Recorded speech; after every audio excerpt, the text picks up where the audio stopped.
Hello, my name is James and welcome back to Marriage Mondays. If I didn't make it clear, full disclosure, Marriage Mondays is looking at marriage from the perspective of Christian marriage.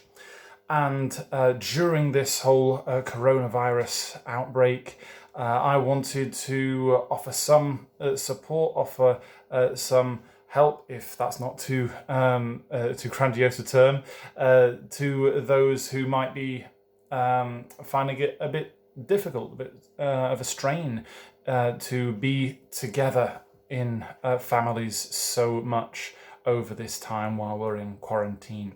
We've started to go through the book Saving Your Marriage Before It Starts, with the subheading 7 questions to ask before and after you marry. We opened up with the first chapter of the book. The first chapter is entitled Have You Faced the Myths of Marriage with Honesty?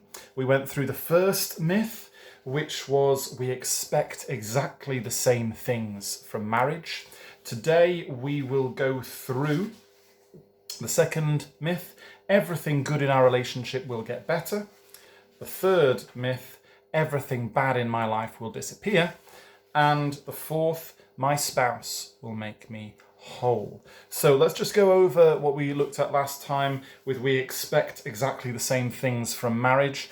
That was categorized into 2 different parts. So we looked at unspoken rules and unconscious roles. Now, my wife and I came up with some unspoken rules. These are rules that maybe we have just found ourselves living out, and that doesn't mean that then they have to be set in stone once they're spoken, but once they are spoken, it may be that we can get some compromise, and it may be that there may be fewer disagreements and arguments from these unspoken rules. So I've got 10 unspoken rules here. The first for us is whoever does the dinner, whoever makes the dinner, does not do the washing up. The second is always spray after a number 2. That's the number 2. Moving on. Number 3, avoid arguing in front of the children. Number 4, after the children are asleep, spend time together. Number 5 was about housework. My wife had this idea in her mind that she wanted to do the housework, and that came to a point where she would say, I'm expected to do X, Y, and Z, but that expectation was not from me. From my perspective, we can share the housework, so that's something for us to compromise together. Number 6, when talking, avoid phone distractions. So when my wife and I, or I'm having a conversation with my children, I try not to pick up the phone just as soon as there's a buzz, and maybe leave the phone in another room so that we can actually be present with one another.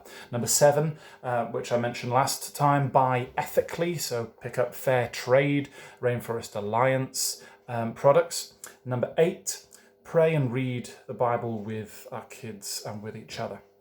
That's important for us as Christians. Number 9, share the bedtime routine. I do a lot of work in the evenings as a youth worker.